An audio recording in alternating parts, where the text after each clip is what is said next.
Hey, thanks for listening to this Trainer Spotlight episode on Fitlete Radio. My name is George Pagan III. Let's meet our coach. How's it going, guys? My name is Corey Iglesias. I'm the owner of CoreFitness RVA here in Richmond, Virginia.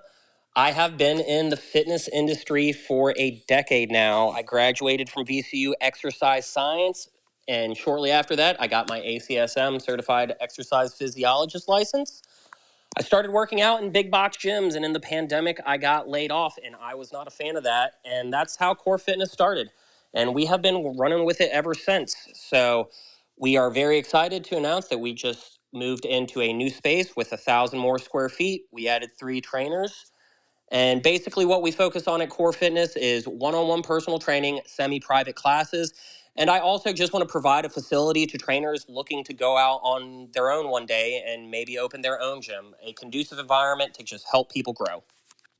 I know you're an awesome coach and take your job seriously, but to get to know you a little bit more, can you tell us a funny story about your life that happened outside of coaching? So this is a question that I've never been good at answering, no matter when I'm asked it. So I'm just going to give you guys an interesting fact about myself. My father, my uncle, and my grandparents are refugees from the Cuban refugee program. They immigrated here in the 1960s, and I am a first generation American, and that's something that I've always been extremely proud of. We can't train everyone exactly the same. Our clients come to us having different life experiences and sometimes force us to think outside the box when it comes to their training. As a coach, how do you problem solve with your clients who come to you with some common aches, pains, injuries, some physical limitations, or previous traumas so they can still get the results that they want and the ones that they came to you for? So I think the 2 initial things that we're doing here as coaches is, one, we are creating a roadmap for our clients to understand where we are headed with their training. And then 2, we are also curtailing expectations. Your clients come to you essentially with a start point and an end point, and they haven't filled in any of the space in between there. Commonly, also, your clients are looking at results in, hours, days, and weeks, when we're really looking at things in a timeline more of days, weeks, months, and years, depending on each client. So, helping your client understand, hey, these are the goals that you have set for yourself, but here are the things that we need to fill in between for you to be able to get to said desired goal.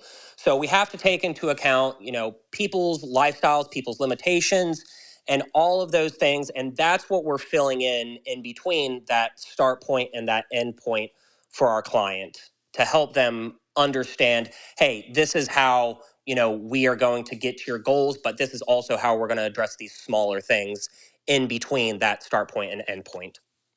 Just like we are, most of our clients are spending time on social media and can get information from other people in their family and social circles. When questions come up during coaching calls and training sessions, how do you address some of the common misconceptions around nutrition and exercise with these clients? So I actually really like this question because this is something that I talk about a lot.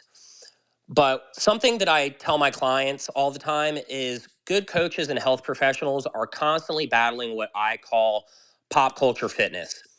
That is 99% of the stuff that you see on social media and that is getting pumped out there in magazines and on TV to our clients.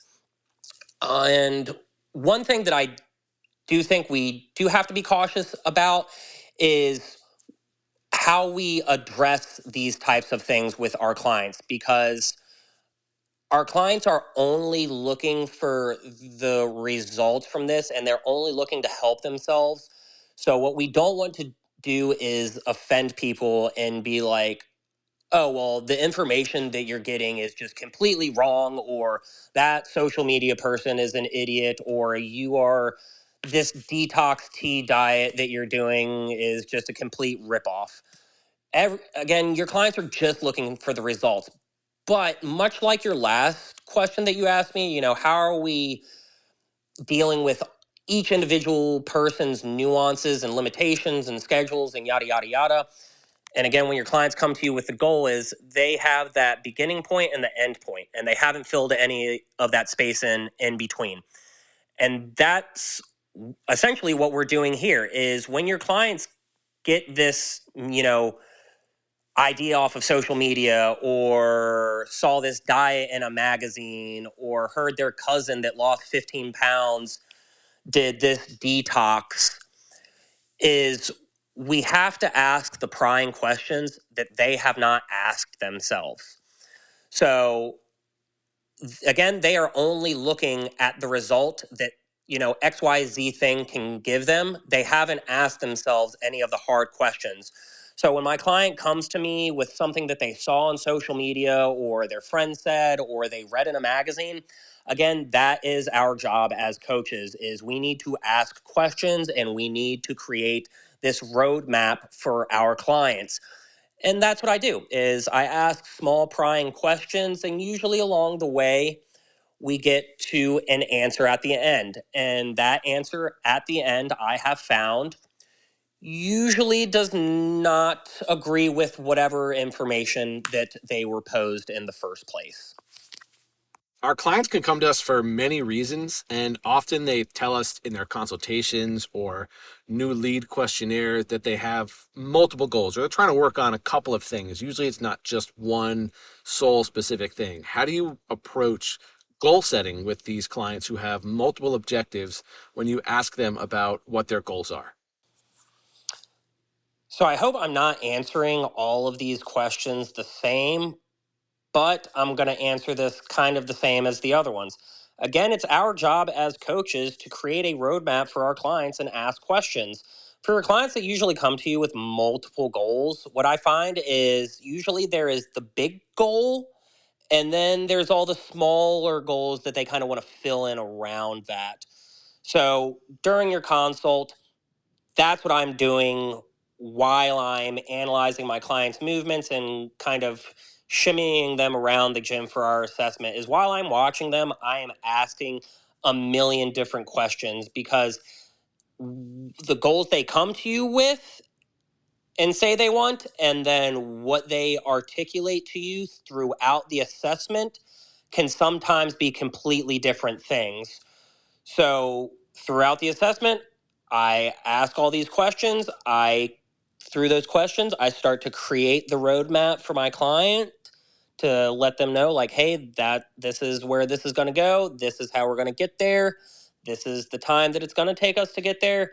And that's how I clear out all the fluff. Is again, create that roadmap for your clients.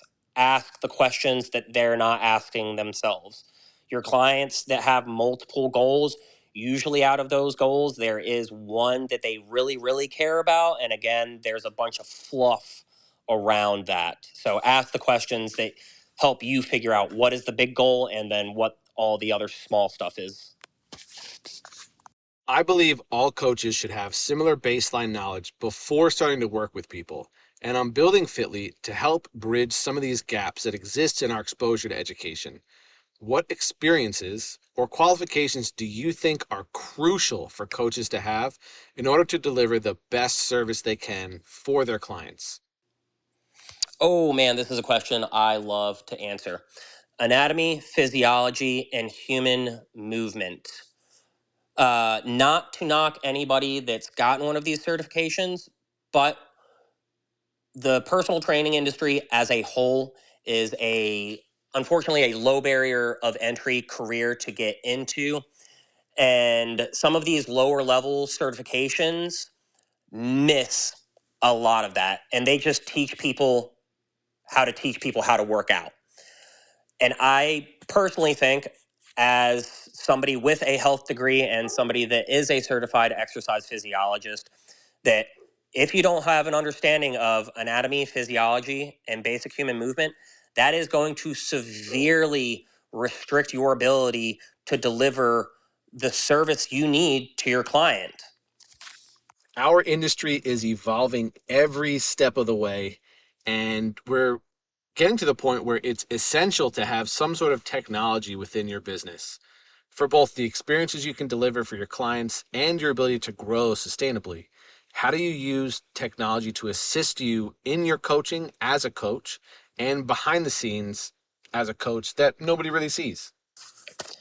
So, as somebody who has been historically a pen and paper person and has never been a super big fan of technology, I will personally tell you that owning my own business and owning my own gym and implementing the apps and systems and technology needed to help this business run successfully has definitely been a huge learning curve for myself.